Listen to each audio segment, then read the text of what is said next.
Michele Di Pietro from Mangia with Michele. I inspire people to cook with and enjoy the flavors of the Italian and Italian-American tables. It's a food blog, and it's awesome. You do this full time. Yeah, so I thought maybe I can grow a following, and then people start saying, I haven't seen this recipe since my grandmother made this, or my Aunt Mary made this, or I forgot all about that recipe. Connecting with people like that out there, really touched me. So I went into lockdown having no client, no income. One thing led to another, and all of a sudden I'm working on a cookbook. In November, I actually released this. So this was my lockdown project. Well, you're speaking like an avid marketer. I've become a marketer. I don't actually have a lot of haters. You need more of them, is what it sounds. Get more haters. You want Steven and I to shitpost? Yeah, there you go. Can you two be my haters?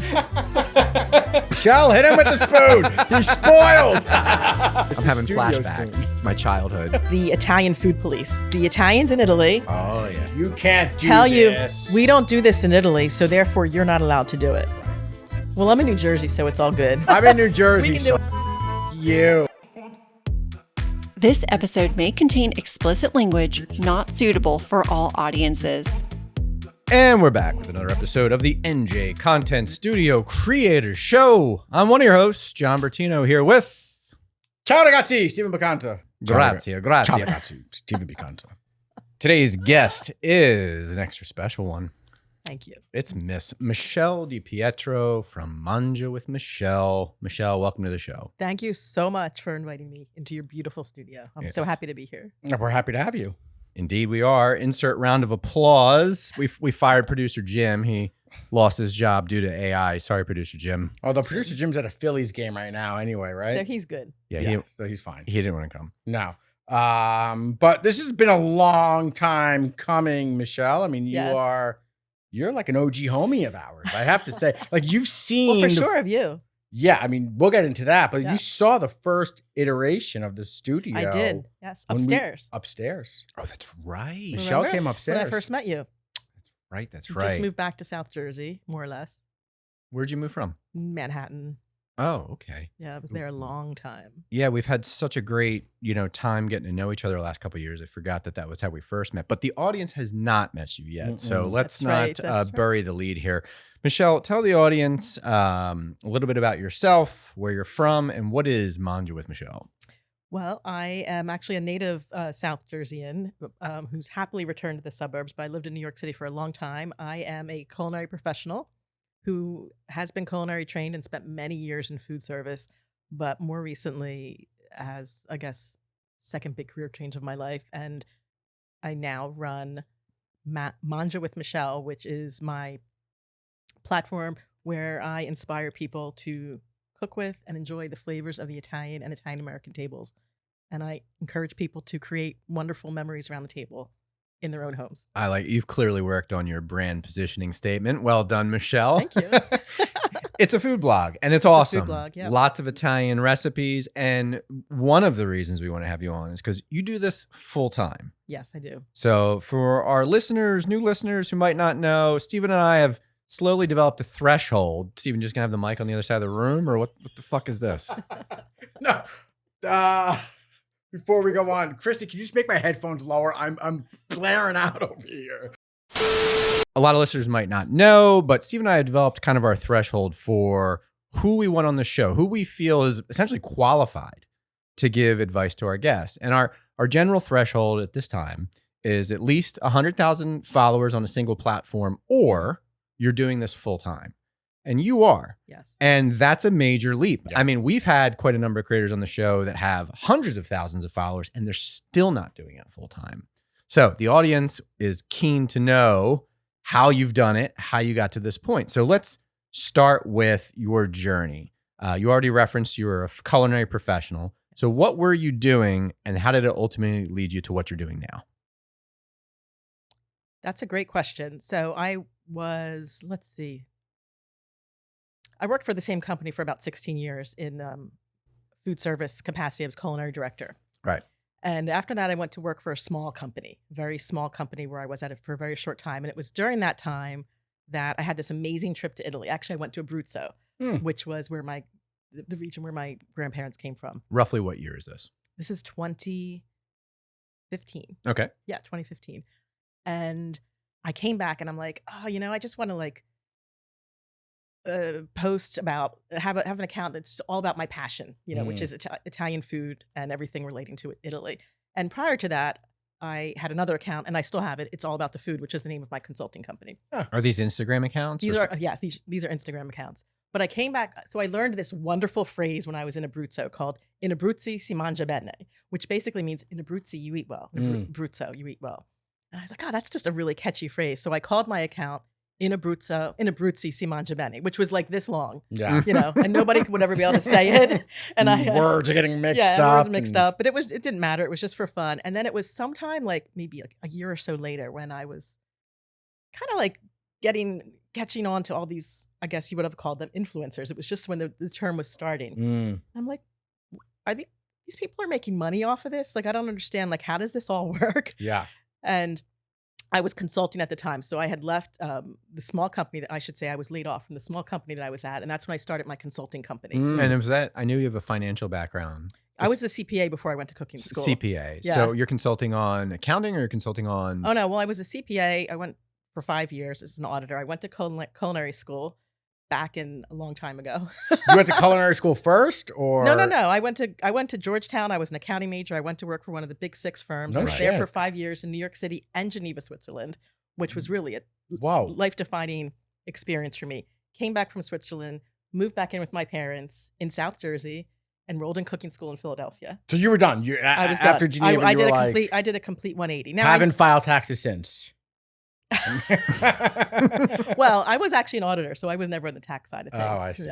Yeah. And something already strikes me in what you've already said, which is you made a big career pivot. You had already made one big career pivot. And that's one of the big roadblocks for a lot of people, right? It's just like making that leap into into something they're passionate about. But you already ripped that Band-Aid off and went from being an accountant, major firm, into wanting to be a chef. I didn't want to go into the restaurant world. In fact, the idea of working the line gave me agita. But I knew I wanted to be in the food business. I had never worked professionally in the food business, but I'd been cooking since I was 5. And I loved the idea of prepared foods. This is before it was everywhere. So I kind of thought loosely when I went to cooking school, I want to combine my business background with the food. Smart. And maybe I'll open up my own gourmet specialty food store. That's kind of loosely what I thought. And I thought I'd have to work in restaurants for a little while, but I didn't really want that to be my thing. And I didn't do that, but I did start working for a small company you might have heard of called Whole Foods Market when I was in cooking school, part-time. And then I eventually went full-time. And I worked for them for 16 years. I mean, it was a great journey. I was with them in different cities. I moved down to Maryland. I worked with them in the DC area. I went up to New York City. Were you opening stores? I opened up 33 stores. You opened up 33 of those stores? I eventually grew into the regional chef. I started out in operations. I started out in the stores for about 2.5 years in Marlton, actually, where I worked with John's mom.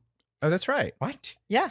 You worked with John's mom? I don't know if you ever knew that connection. We figured this out the first time we met. Yeah, I had thought that you didn't remember, but you do remember. Well, it took me a little bit. And then when you sent me her picture, I was like, oh yeah, that's right.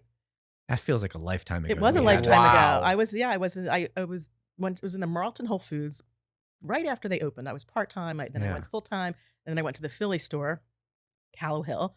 And then I went into regional, which was based out of Rockville, Maryland, because I was in the Mid-Atlantic region. And I was with them for probably in that region about 7.5 years in total. Eventually made my way back up to New York City, which is what I really, really wanted to get back to New York. That's where I worked right after college. And I moved back up to that area with Whole Foods, and I was there for like another 8 years. I forgot what we were talking about. Well, okay, so you're at Whole Foods. That's it. No, you made that big move, and then that was a huge. I mean, the big move from audit to cooking school was huge. And you're seeing these Instagram accounts of other creators. You hear they're making money, so you launched and what was that crazy URL again? Well, I already had In Abruzzi si mangia bene, which was just for fun. But while I had that, I was like, wait a second, I actually have credibility. I went to cooking school. I'm a culinary director. I've been in the industry for how long? Why can't I do this? But I kind of thought of it as like, maybe I can start to grow a following and one day work with brands to somehow just complement my consulting income. That was my only thought. And consulting, you're consulting who? My consulting company that I started in September 2015 is called It's All About the Food. It was an LLC that I put together. And I was working with fast casuals, other retail food establishments, a couple of restaurants, and it was mostly on menu and recipe consulting, Got it. development, food trends analyses, a little bit of operations, but that's not like my favorite part. Anything culinary related, a lot of recipe development, a lot of commercialization of Interesting. recipes, and Got that kind of stuff. And I knew that In Abruzzo si mangia bene was too long of a name, but I was like, okay, well, I already have some content on here that's kind of related. Well, a friend of mine's boyfriend came up with the term Mangia with Michele. I'm like, I love it. I changed it to that. Yeah. And it was November 2017 when I changed the name, Mangia with Michele. And I started posting recipes in the captions of Instagram. And Photos. You're just posting photos. Just photos Of your food. but full recipes in the caption. And so, it was kind of easy to like get a following, much easier than it is now. Is that right? Yeah. Well, at least for me. Yes. It was easier for you to rack up the numbers and following just Yes. posting a photo with a recipe than Yes. these days. It's just so much more competitive. It's so much more saturated. There's just so many more. It's much more competitive, and everything kind of shifted to these video. amazing short form videos. right. And back in the day, while that you was were doing happening- just photos. Well, I mean, it was just a hobby, right? I mean, I was still consulting. I was working full time, and I didn't know anything about photos. I mean, the very first recipe that I actually styled was Aperol Spritz cranberry sauce. And Aperol Spritz cranberry sauce. which is actually a really great representation The of what Mangia with Michele really is, which is taking a traditional idea and making it, putting a fun twist on it. While getting at drunk. Well, of course. At Thanksgiving, because your family's guilted you all year to come and That's an amazing Well, recipe. But the reason I'm bringing it up is because I was in my Manhattan apartment and I like did my best to style this whole thing, not really knowing what the heck. Yes, I was in the industry for years, but I was really in the back of the house. I was not in marketing. I was in, I'm a great recipe developer. I'm great at the food creativity. Well, plating maybe it's not your forte. Not my forte. Photography. I've come a long way since Yeah. then. But when I look back to that first picture, and I was so proud of it, I look at it now and I'm like, oh my God, it's horrible. It's horrible. That's a great sign though, right? Like at least you didn't wait. At least you have that to look back on. Yeah. Because how many creators are paralyzed? John, we just had this conversation. All the time. How many creators are paralyzed because they are aiming for perfection? Right. Yeah. And actually, I mean, I was watching one of your videos where you were talking about perfection. A lot of people think I'm a perfectionist, but a perfectionist won't take a step ahead until everything is perfect. I want things to be really good, and I try to make them as good as they are. But I don't get stressed out if I find a typo in one of my blog posts. I just don't. Because there's 10,000 more posts to do after that. Sure. Yeah. And you have to just keep going And ahead. that's human. You're human, you know? Yeah. That's big. All right, we'll get back to that. So anyway, but getting back to Mangia with Michele, so I thought maybe I can grow a following and connect with some brands that will hire me to do some work for them. Yeah. And that will complement my consulting income. Well, it took on its own life, and it didn't even take that long. And I was completely unprepared for it. All of a sudden, I'm getting all these messages and connecting with all these people out there who are making my recipes. And I know that it was just regular people. Regular people. It Wow. was such an amazing. And yes, I was in food service for how many years creating recipes that many, many, many people ate. But it wasn't like that connection where somebody who actually made something that and then people start saying, oh my goodness, I haven't seen this recipe and I don't know in so You're long bringing since back my grandmother made this nostalgia. or my Yeah. Aunt Mary made this or And we all have oh an my Aunt God, Mary. I forgot all about that recipe. And, I'm a very warm, affectionate, nostalgic person. So connecting with people like that out there, like really touched me. I was like, wow, this is great. I also started connecting with a lot of people out there who did what I did, also do what I do. So that was interesting to kind of connect with other creators. Although I didn't really think of them as I didn't even think of us as creators, to be honest, but we were all creating. And then at the same time, and I'm in Manhattan at this point, I started to connect with a lot of people in the Italian American community, of which I had, yes, I'm a proud Italian American, but I had not really been involved in that part of my heritage for, probably since my parents were alive, and I would go to events with them. It's a funny Really? thing. Yeah. Because I mean, I was, I'm shocked. I'm actually a little shocked by that. well, I mean, I got the big job in New York City, and then I went to Europe, and then I went to cooking school, and I was always out and about, and I moved away from home. I went to school away from. I wasn't one of those people who lived in my grandmother's basement. I know. I did go away to college. I did do things that not typical Italian Americans That were not in neighborhood grew up in Italian. As my American mother would neighborhoods always did. say, you leave two ways, right? You leave when you're married or in a coffin. Yeah. Or in a box. As I hear you talk about this, it strikes me one of the happy side effects of this whole creator thing is that you find yourself networking within the community of other people that relate to whatever it is you're creating content on. And it's kind of like the best networking of your life. It's been the best networking of my Absolutely. professional career. 100%. Who'd have thought when you follow your passion, Yep. it connects you with a bunch of like-minded individuals. I say that tongue in cheek because in hindsight, somewhat obvious, but you don't necessarily think about that going in.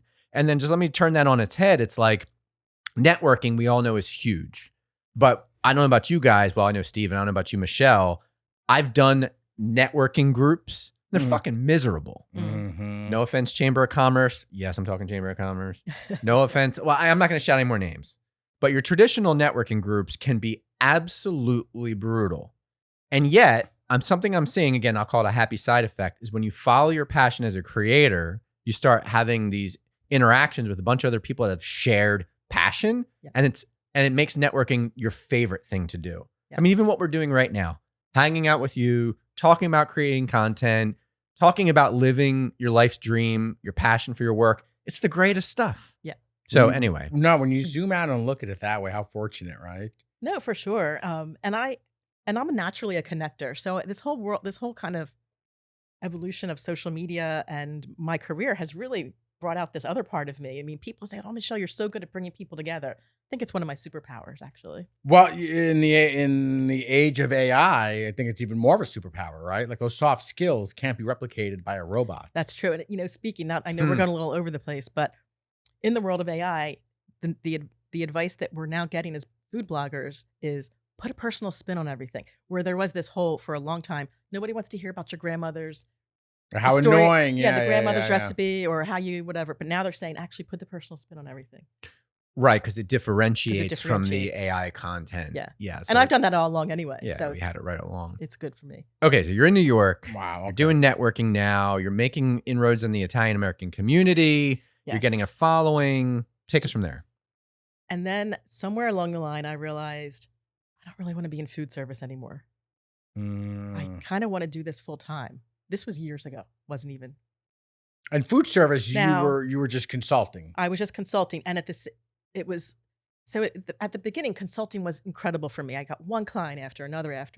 But then then at some point I had to start getting clients, Yeah, and I that realized, sucks. unlike John, I am not really good at sales. Do I just ooze salesmanship? We had a conversation once about this. And you told me you were really good at sales. All right. And so it was getting a little harder and harder. I mean, I still was working, but it was just getting a little bit harder. I wish I had this realization that I didn't really want to do food service anymore when I was working for a big company with a paycheck. Because I'm going to be honest, there were a couple years there where things were a little like I had lost my motivation to keep It's All About the Food going full time. And all I wanted to do was really connect with people out there who were making my recipes. But I didn't really know how to do that and monetize it. Sure. I can relate to this. I lose interest in my 9 to 5 a little bit every day, and I just want to sit in the chair and talk to people like you. But yeah. And from the point that I realized that, though, you feeling me? Yeah, I am feeling you, but fortunate for us, though, our 9 to 5 is something that we've manifested and built. It's not like we're, It's pretty amazing. We're not working for McKinsey. Yeah, but I'm just completely spoiled now. That's all. Right. Yeah. Hit him with the fucking spoon. Michelle, hit him with the spoon. He's spoiled. See, it's always good to have a spoon around. You never know when you're going to need a it. little bit. Honestly, that is the that's the studio That's spoon. why I brought it. It's I'm the having studio flashbacks. spoon. It's my childhood. All right. So you were saying. What was I saying? Well, let me ask you this. I was always under the impression that you were a food blogger, traditional website, mangiawithmichelle.com first and foremost. This is a surprise to me that No. Instagram was your gateway. Yes. But am I correct that the .com is your primary hub now? Yes. And where most of your revenue is derived? Yes. Okay. 100%. So get us to the website then. So the website, I think at some point, maybe it was first came the cookbook in 2020. Oh, okay. The cookbook, Superfied. Superfast. Hold that up to the camera there. Superfied. Michelle, let's get that camera right there. There you go. Okay, great. And actually, this is an important part of the story. Heading into lockdown, so I'm in Manhattan in my 1-bedroom apartment with no outdoor space. I had just curated a wonderful new client that was actually going to be like a 1 to 2 year gig. Like it was going to be, it took a long time to get to that. We had just signed a contract, and things like that kind of take weeks to get The together. long sales We were cycle, literally about to start it the week of lockdown when that happened, and the project never started. So I went into lockdown having no client, no income in Manhattan. One thing led to another, and all of a sudden I'm working on a cookbook. I was just started working on a collection of recipes thinking I would do like an ebook. Come November, I actually released this. So this was my lockdown project. I think it was right before this, though, that I started to think about a website, but that kind of got put on hold. And I think it was the year after, which was 2021, when I launched mangiawithmichele.com, not knowing anything about SEO, not knowing anything about SEO structurally, the behind the scenes of the website, and not knowing anyone to ask, not knowing anyone who was actually who was a full-time blogger, who was a blogger at all. And so I had the website designed, and it ended up being this beautiful website, but that was all custom, which is really maybe not that important for this conversation now, but extremely important. It does bring us. And let's see. I bet it cost a pretty penny too. Yeah, I mean, it did Penny for sure. But I just started. I think I put my first 23 recipes on there. And all the recipes from your book, or no? No, the recipes from the book are not in there. They're not on there. No, these are unique recipes. And although I have thought about putting these recipes on my website more recently.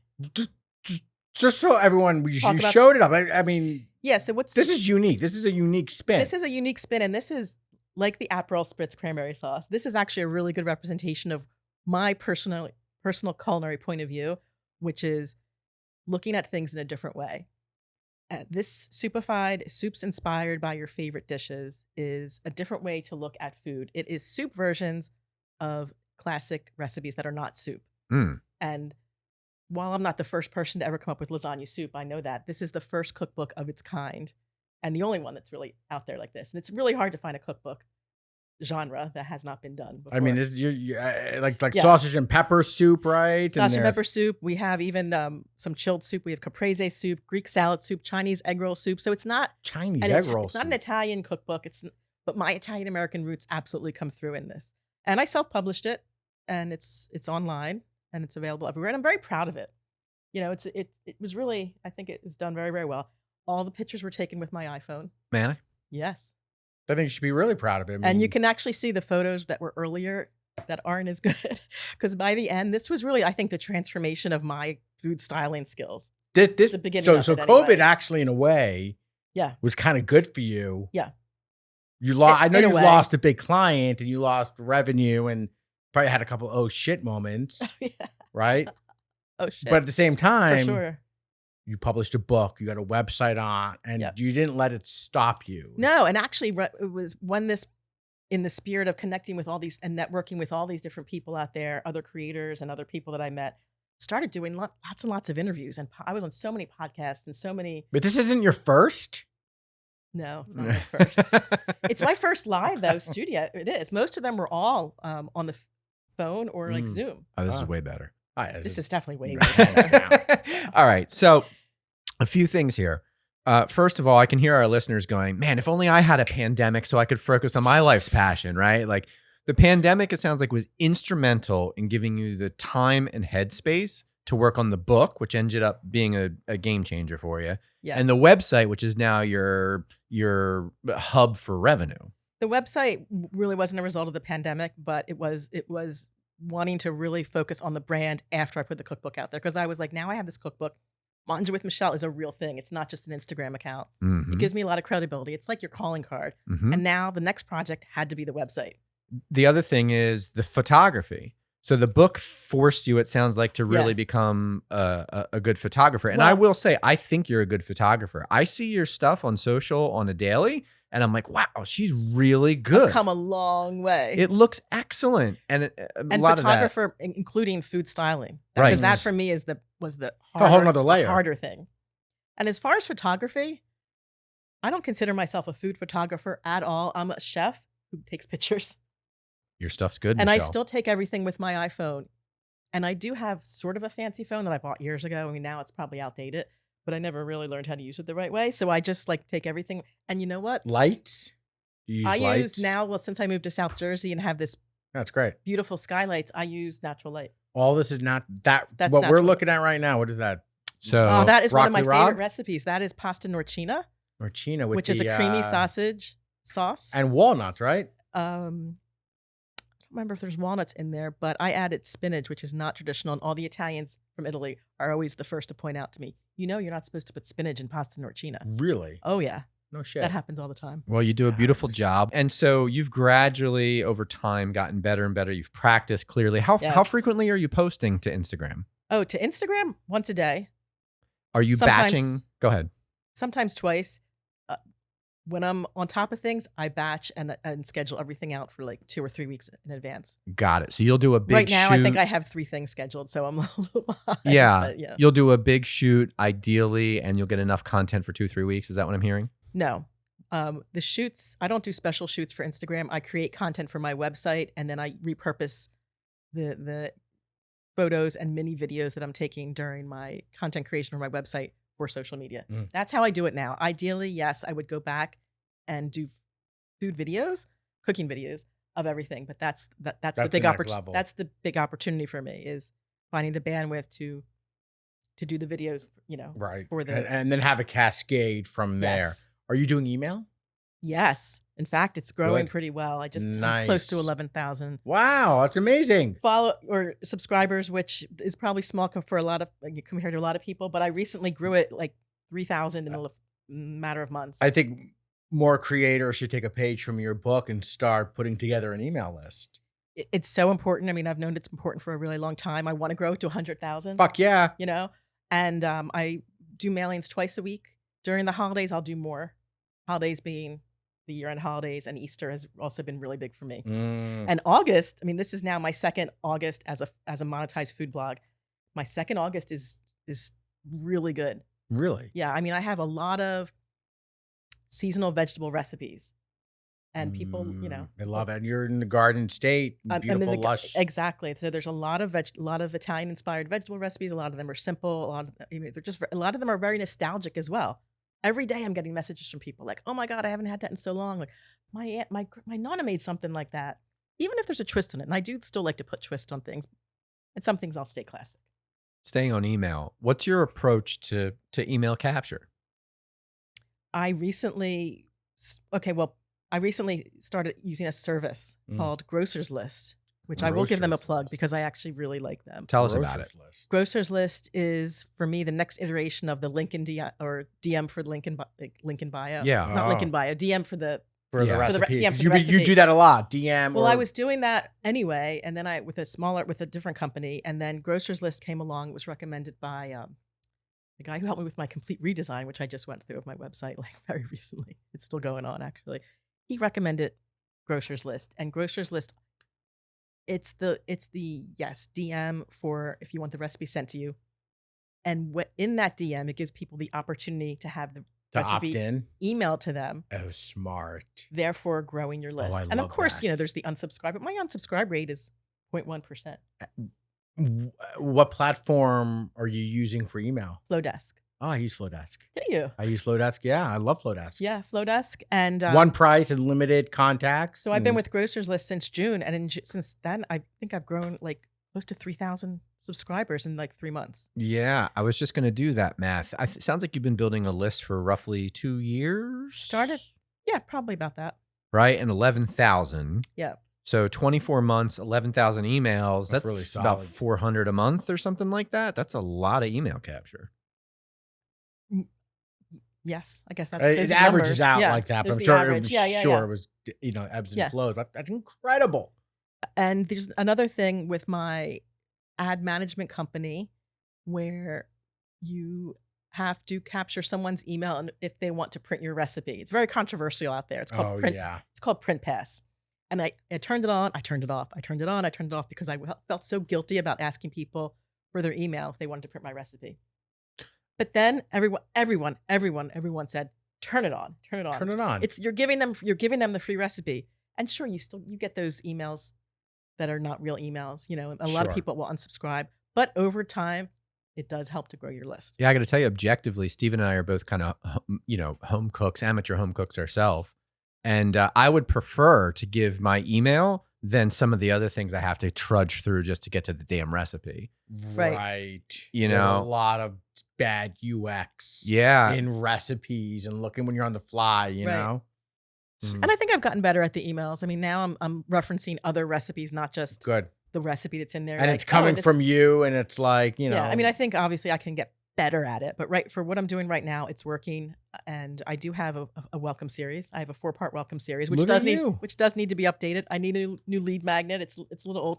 These are terms I never knew 2 years ago. I got to be honest, Michelle. Like, we've had some amazing people in here, but you're speaking like an effing marketer. I've become a marketer.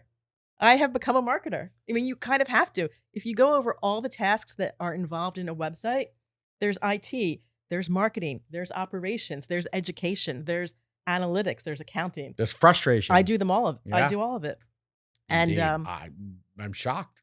there's one thing I've outsourced, which is Pinterest. How come? Because I'm not a Pinterest user, I never really understood it. And it was always just this big thing I had to learn. And Pinterest is a huge opportunity Very big. for food bloggers. Although Pinterest has its own issues with AI and algorithm changes and whatnot, I don't understand them as much as I do Instagram and Facebook because I'm an Instagram and Facebook user myself. Mhm. So I did outsource. I did something I said I would never do. I said, I'm going to get up to speed on Pinterest. I'm going to learn it. And then I'm going to outsource it because I think it's important for me to know it before I outsource it. But I went against my own rule and I outsourced it anyway because it was going to be, Why is that your own rule? Like, you want to do everything, or I just want to be able to understand if someone that I'm hiring is doing a good Mhm. job or not. I like Sure. And also, I just sure. want to understand it, even if I don't want to actually do it. So do you understand it now? No. that. I like that as a general rule as an entrepreneur myself.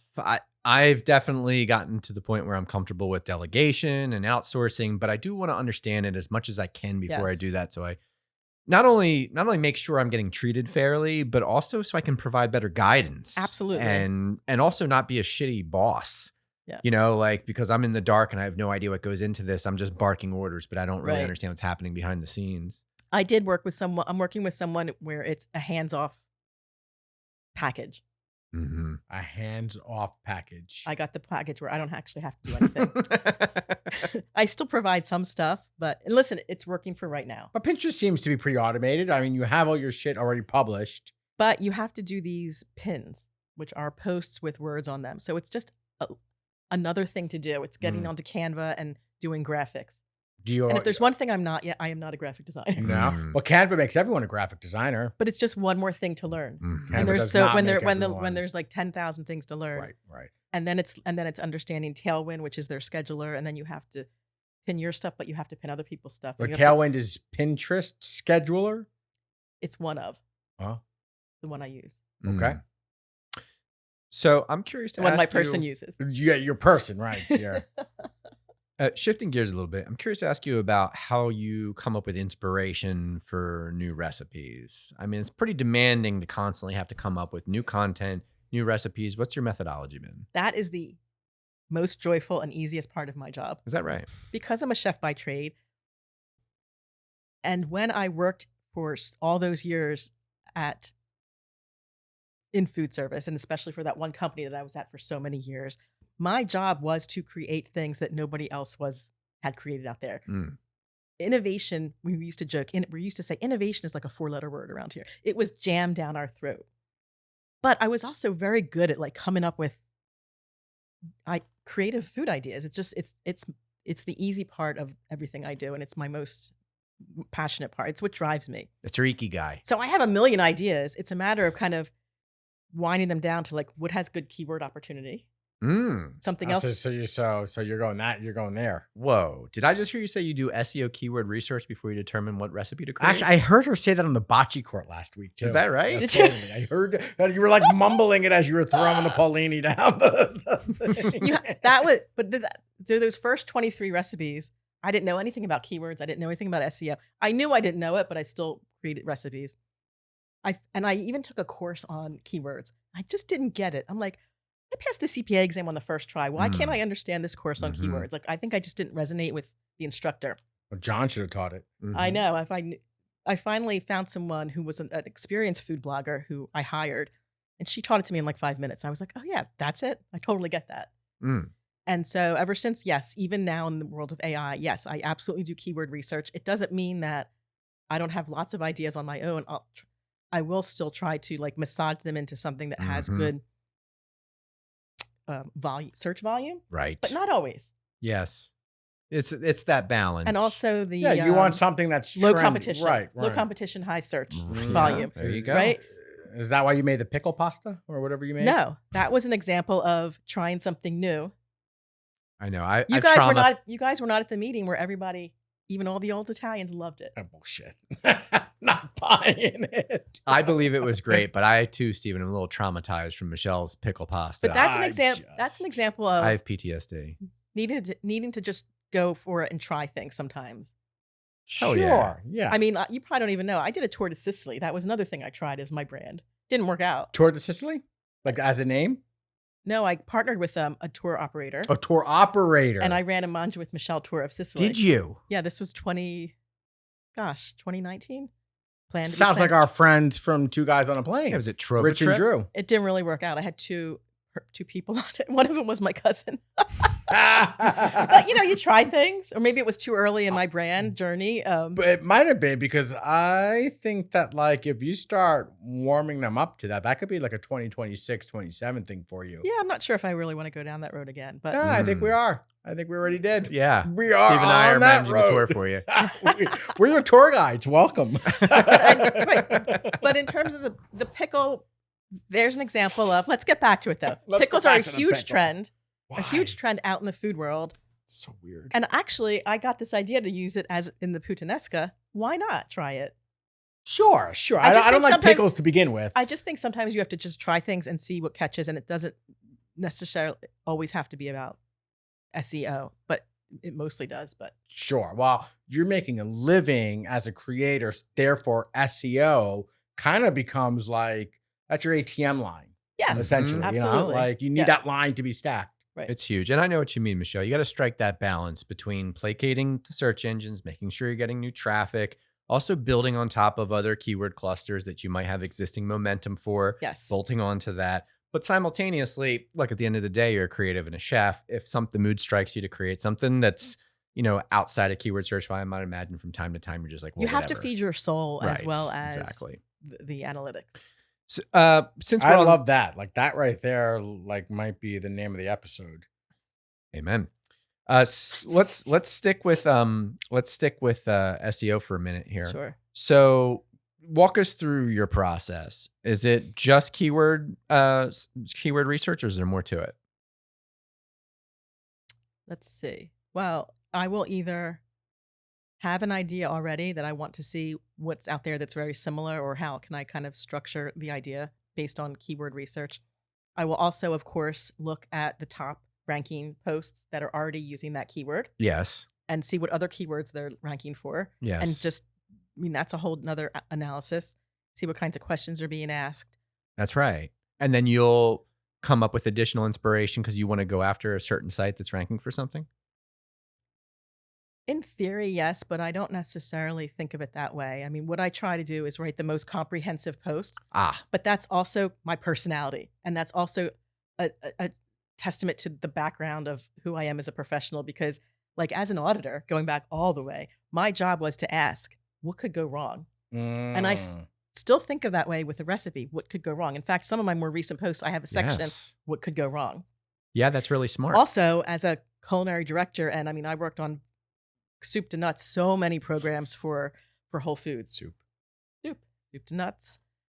And everything had to be very, very detailed Mhm. and brought down to the lowest common denominator, meaning, okay, somebody is going to make this, some hourly employee is going to have to make this every day. What's the easiest possible way that I can design this recipe and this technique for it to work each time? That's and right. that's how I approach every recipe. So your recipe is the simplest version of that recipe mixed with the most in-depth, comprehensive Yes. post that surround sound. And guess what? Listen, so it doesn't speak to, obviously my writing and my recipes are not going to speak to everyone, but they speak to certain people. And just today I received an email from a follower. I love all the detail that you put in your recipes.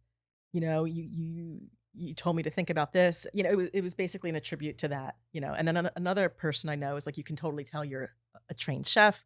The way that you write is just so different. So And nice. I realized that my posts are very detailed and they're long, but that is part of my brand. At the end of the day, would you rather be known as being a trained chef or as an amazing blogger that connects people? If I had to pick one, it would be the one that's connecting people because that's the more emotional part of me. But I do want to be recognized for my credibility and have people notice that my work is perhaps a notch or two above someone who doesn't have the background that I have. Your natural instincts to create posts that are thorough and comprehensive and address the trials, tribulations, pitfalls people might run into is exactly how you want to approach search engine optimization. I'm not sure if you're aware of this. It's proper SEO and optimization in the modern day is so much beyond just putting the keywords in there. It's actually what you just described, what I just reiterated, which is what are the questions people are going to ask? How can we address them throughout the post? How can we anticipate the challenges they're going to have and answer them right there so they don't need to go anywhere else? Search engines are aware of that and reward the people that take that step. So you've just kind of naturally developed a knack for how to do things. Before we move on from SEO, which I think is pretty key to your business model here, Yes. What tools are you using for that? I use keywords. Key search. Key search. That's my main tool. I'm actually not familiar with that one. It's probably the more economical option out there. Sure. And that's it? Just key search? For keyword research. And Yes. SEO, yeah. What about AI? I mean- Mm-hmm. Oh, we're going to go there, right? Oh, we went there. Yeah.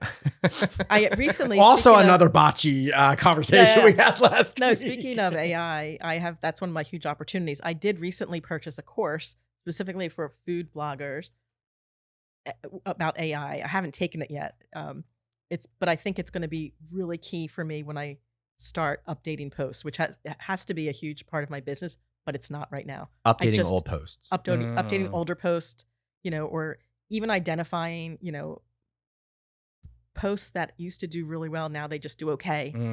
So I think figuring out which post to update is a skill set and something to do, and then updating those posts. And I think using AI prompts in that capacity is where I am initially, at least, going to get the most benefit of AI. Listen, how many people have said to me, have you started using AI yet to write your blog How posts? many people? I don't know how to use AI to write my blog posts. They're so personal. They're so detailed. Right. Yeah. They I'm can't not really- replicate you. They'll never be able to replicate you. But I think what they could help me with is the information that goes in there Correct. right. So that's where I'm thinking I'll be able to use AI. It goes right Exactly. back to what we were just discussing, which I would encourage you to use AI to help you feed your recipe and even your article into it and say, what am I missing? What challenges might people have? What are common questions that could surface in relation to That's this? exactly what I want to do. And then fill those gaps, and the search engines will reward you. Yeah, you supplement for now, as of today, you supplement with AI. You don't replace with AI. And Right. it goes back to the comment you made earlier about that, your personal touch is the differentiator. And it goes back to, frankly, to a recurring theme that we've had on this show and our series, which is your unique and authentic self and personality is your competitive advantage. Yeah. And if you replace that with a robot, then you're going to lose your competitive advantage and lose that listenership and readership that you have. I want to get to monetization, but before I do, anything from your corner there, Mr. Picanza? From the peanut gallery? No, let's go to monetization. I'm sure there'll be something right away. Monetization, people want to everything. know. Yeah, how you getting those checks? Yeah. So once I, realized that I want this to be the thing that I do, Right. and I hired that person who helped me to figure out how to do SEO, Mm-hmm. and that was 2023, let's say late spring. At that point, everything was much more optimized.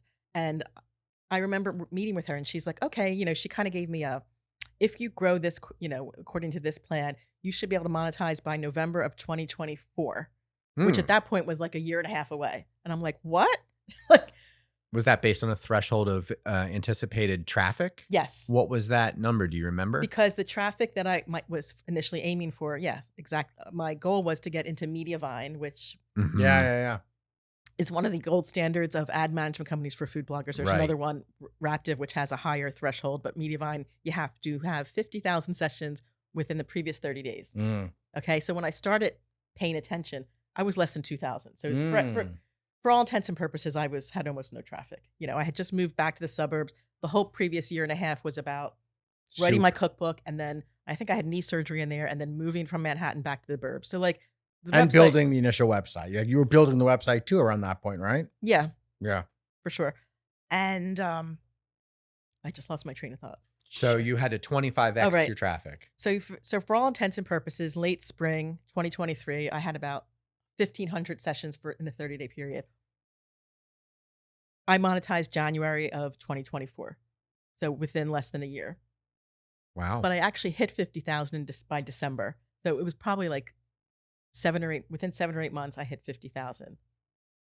Can we define monetize? You don't have to give a number, but is it you were making enough? Like, was that a certain I didn't know how much I was going to like? make. Was it just $1? Like, like in your mind, Well, if you made $1, my very first day, I think I did make like $7.82. that's some kind of weird. It went up a Stripe lot from there. payout, Yeah. right? But I had no idea what 50,000. All I knew is at least that was that was the starting point. That was the starting point, and I had to get to 50,000. And it's been growing from there. I mean, I want to get to 1 million, right? That's my first huge goal, I guess, is 1 million sessions in previous 30 days. And Is that the metric that matters most in the sessions? It is. Yeah. Now, Now, monetization means you're making money from ads. So Mediavine is my ad management company. So they flood my site with ads. And there's a dashboard. There's types of ads you can opt into or opt out of, and there's analytics, and I'm obsessed with all of it. Are you flooding your pages? Like you said, we're I just flooding. I just recently edited my ad density. Actually, yeah, you can. You could ad dictate how much. Yeah, there's ad density settings for mobile, for desktop. I'm looking at your site right now, and I'd say it's not too saturated. I've been on, culinary or recipe websites that were exponentially worse than this. There's a recommended setting by Yeah. Mediavine. Mine's like below that Mhm. for Good for you. way below that for mobile, because I think it matters. Yep. mobile's tough. Yeah. Mobile's tough, and it's a little bit higher on. I'm sure different on like desktop. homepage versus in recipe Yeah. there's all these different. It doesn't stop people by saying that you have too many ads, which I do still get from time to time, but it is what it is. Percentage wise, what percentage of your income is derived from Mediavine? Most of it. Most of it. I do a small amount of sponsored work. And what does that look like? That is, there's 2 companies that I really worked with last year. They're both Italian product. One is a really great olive oil in Tuscany, and the other is a really great organic food company in Sicily that has olive oil and pastas and whatnot. But over the years, I've done like some small things with sponsored work. It's not a huge part of my business, but I dabble in it. Is that a missed opportunity, or is that an opportunity you should be exploring more? I'm not sure if I necessarily want it to be a big part of my business right now. I mean, if there was a great financial opportunity, then yeah, but they're usually not huge financial opportunities. Right. They're bootstrapping and scraping together. I still have passive income from my cookbook, Mm-hmm. and I do have some products which are just small amounts of passive income. Most of my income comes from Mediavine. I do have the odd food service consulting client from time to time. In fact, I might be getting another job next month from one of my former clients, it's going to be hard to fit in, because what I do right now with Mangia with Michele, I could be working on it 24/7. I Right. don't want to work that much, so Right. I don't. But it's unbelievable how much time it really takes up. It could take up. I want to explore those brand deals a little bit more if we could. So it was an olive oil and a pasta company. Is that right? The second company does pasta, olive oil, and lots of other products: honeys, jams, pestos. A whole portfolio. The other one's Yes. just olive oil. Yes. So how long have you had those relationships in place, roughly? Let's see. The one probably for about 3 years. The other maybe about a year and a half or so. And 2 people years. people really want to know, are the aspiring creators or even established ones that want to monetize better really want to understand. So were those inbound opportunities, or did you reach out to get those? One of them was introduced to me. That was the Tuscan olive oil company, so that was a connection. The other one was the marketing person reached out to me on Instagram. On Instagram. Yeah. So, okay. And so, at risk of stating the obvious, regularly posting to Instagram, cultivating your following led to a point where you got brand deals. You had at least one reach out to you directly. I imagine you've had others, but you turned them down. A lot of them want you to do work for free or work for like just for product. Right. And in the beginning, sure, I did that. But now I know like how you know much your worth. I know my worth. I know how long it takes to do content. Right. And it's just not really worth it. Yeah. What does that look like in terms of what are they looking for? You mentioned doing content. Is it one recipe using their product once a month? Is it? I mean, if I realize that Inclusion they, in all your comms. well, you mean the companies that don't want to actually? No, the ones that you're working with. Oh, okay. Well, I just have a new agreement with one of the companies. It's going to be 3 posts, one with a complete new original recipe, but then 2 other posts kind of supporting that over a 3-month period. One recipe over 3 months and supporting posts? I don't need to. It's going to be 3 posts, but I only need 1 original recipe. The others will be perhaps just talking about the olive oil or referencing back to the original recipe. Not bad. Yeah. That's not too bad. No. And Right. you're getting paid Oh, and and I'm in love with the product. Right. Like I use it all the time. Like it's the best, the What, best. what's the name of the product? Olio Puro, Olio Pura. Tuscany. Yeah, I actually went to their harvest last year. Did you? Really, really special. In the In fall Tuscany. time? In Tuscany, it was in October. They brought you out as like an influencer? Yes. Oh shit, that's Yeah. incredible. And Tell us- it was really fun. I did a lot of cooking there. Made wild boar made cinghiale. Chinjali, in yeah. Tuscany that was like killed the day before. Whoa. It was really Really? special. What Did is you this recipe? Chinjali, right? Cinghiale. Chinjali. Wild boar. It's everywhere in Ragu? Tuscany. And it was a ragu. I actually had that recipe already on my website. So I made the recipe that was on my website. And then Because there were other people there, and I actually ended up doing a lot of cooking. Wow. We were all meant to cook together right. because it was very casual, very like casual group of people, right? Like myself, there other people who were there Like writing other stories. influencers. Mostly they were like there was a guy from Korea who was looking to bring the olive oil in. There were 2 people from Germany who were doing a documentary on olive oil, and then there was another guy from America, but he was going to school in Rome. I think I was the only influencer, Oh wow. but I had a special relationship with the company. yeah. And she's like, "It's very casual. We all cook together." Well, I kind of took over. This is what I do. Wait a Right. minute. Catering wasn't in Right. the agreement here. Yeah. I don't- Right, but you No, I mean can't everyone expect. did stuff, and I mean everyone helped out, and I delegated and whatnot. But you can't I expect pretty much- Germans and a Korean to cook, like anything like an they- Italian. they- No offense to them, but You're in Italy. You're the I Italian mean, chef. the best ingredients. right. It really right. was really. I mean, in Tuscany, you can just go I and sit know. on a chair in Tuscany and do nothing else, and just look at the Dolce landscape fata niente. and have a wonderful time. Yeah. You don't have to do all that much. Where were you in Tuscany? It was, it was in the Maremma region. Maremma, which is like where all the cinghiale are. Yeah, where all those fucking roaming around. I could hear them at night. I Yeah. bet. It was so quiet, but I heard all these sounds. Like, oh yeah, that was the wild boar. That's Like, lunch. just keep them away from me. That's tomorrow's lunch. Yeah. Well, that's incredible. Yeah. No, Puro is a great, and they're an affiliate of mine. That's affiliate. And speaking of opportunities, that's one of my opportunities. That's right there. Yeah. Goes back to sales. Mhm. I'm not really Mhm. great, even at, like people that really want to that love my stuff. I'm not great at converting, And all you have to do to is ask. sales. All you Well, have to do is ask. I guess, yeah.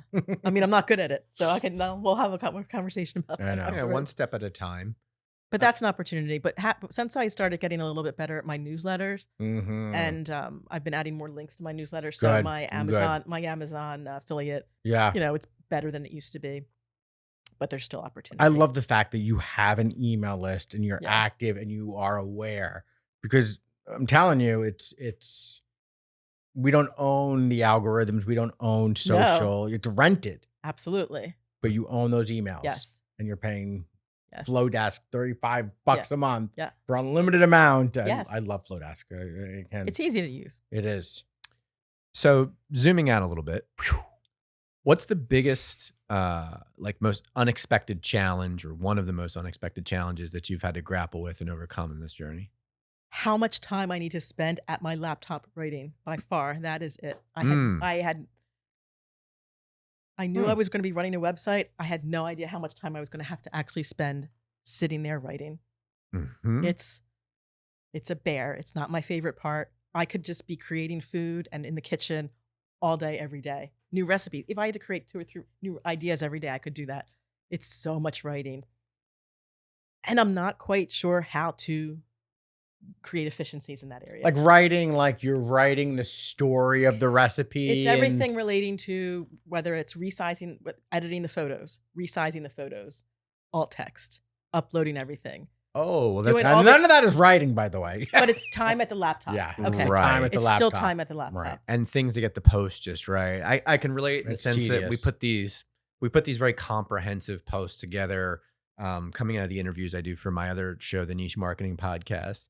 And it should be as simple as like taking the transcript, pulling out the key points, and throwing it on the website, right? No. What about the photos we have, and what about the guest bio? What about the links to Sure. their stuff? What about Alt information. alt text alt text associated with the information. images, and Yeah. if you want to get your SEO right, it's a million tiny details. and then proofing it. And then after there's the post publish tasks. Mm-hmm. I have a spreadsheet that is this long. This much of it is up to publish. And then there's like this much, which is stuff you need to do after publish. Some of which I'm behind on recent posts, which is interlinking, going back, linking to the post that you just published. right, internally Right. So that's linking. internally linking to, and not to mention, posting to Pinterest, posting to Flipboard, setting up the newsletter, setting up the social media. Totally get it. I cannot help but think, Michelle, that with the right person in place to help you, Yeah. that you are hockey stick scaling. Yeah. Yes. Because you're saying and doing by far all the right things. So much more than other quote unquote creators, right? Than that, Yeah. Are Thank out you. there. But like you're killing it in that regard, that all you need is To replace yourself to replace yourself. And that almost with the you admin. could- yeah. What did you say? With the admin. Yes. With the admin, No, with that person. You're not saying something that I don't agree with, for sure. Next subject. Next subject. Okay. I always like to check, right? Have you had to deal with any negative feedback or criticism? Yes, sure. I mean, usually it comes in the form of comments Right. on Facebook, rarely on Instagram, Really? or the occasional comment on my website, Uh-huh. which sometimes just make no sense whatsoever. Tricky question, but like, what do you do about it? If it's on social media, I usually ignore it. There was one time I didn't, and it was just so minor.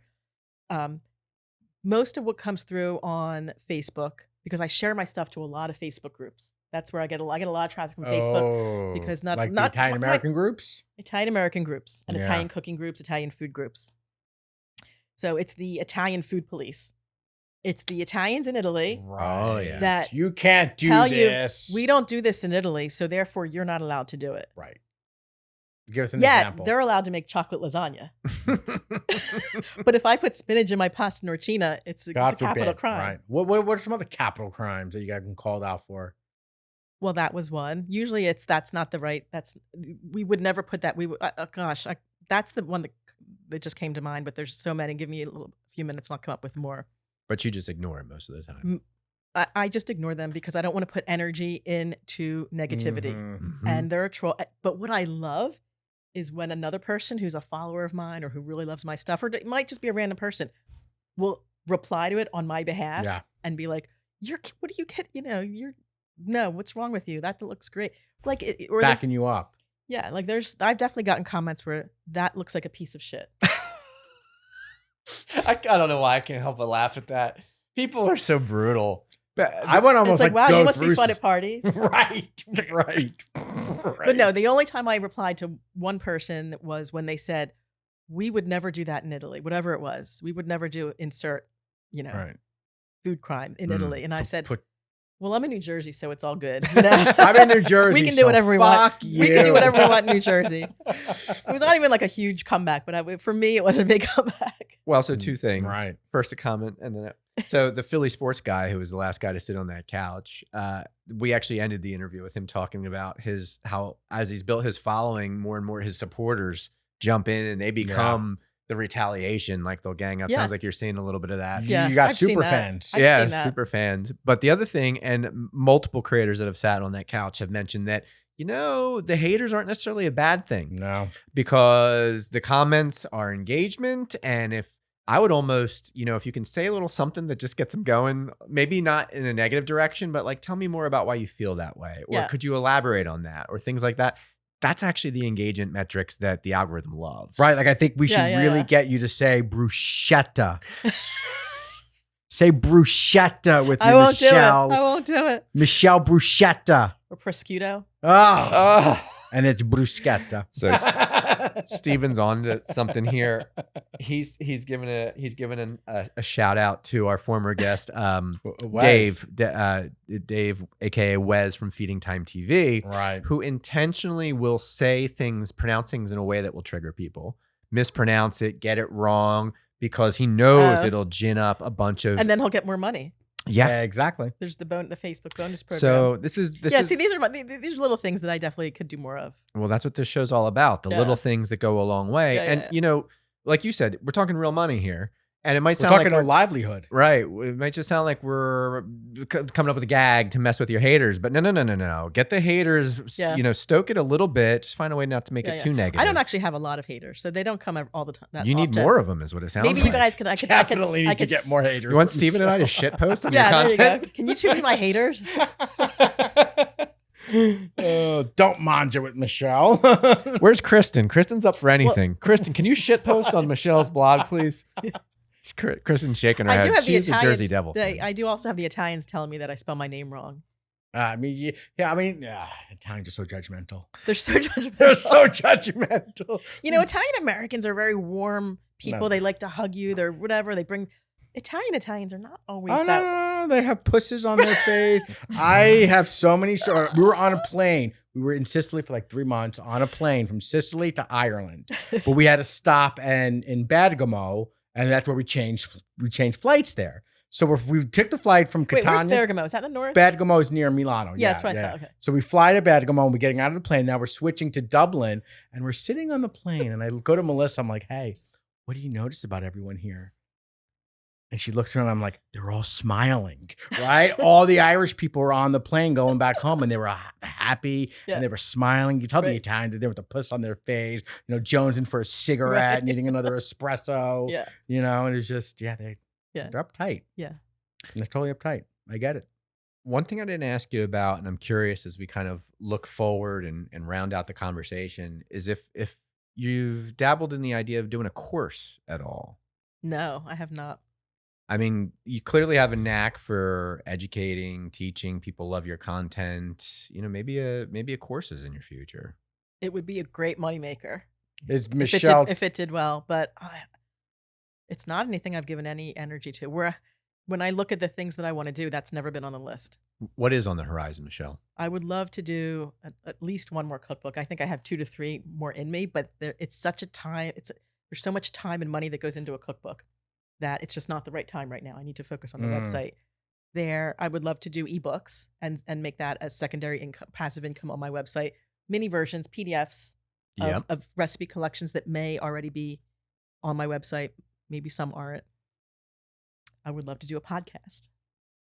We think you should. I would love to do, but the big opportunity for me are doing videos, and I just don't really have the bandwidth right now to do that. And it's a different.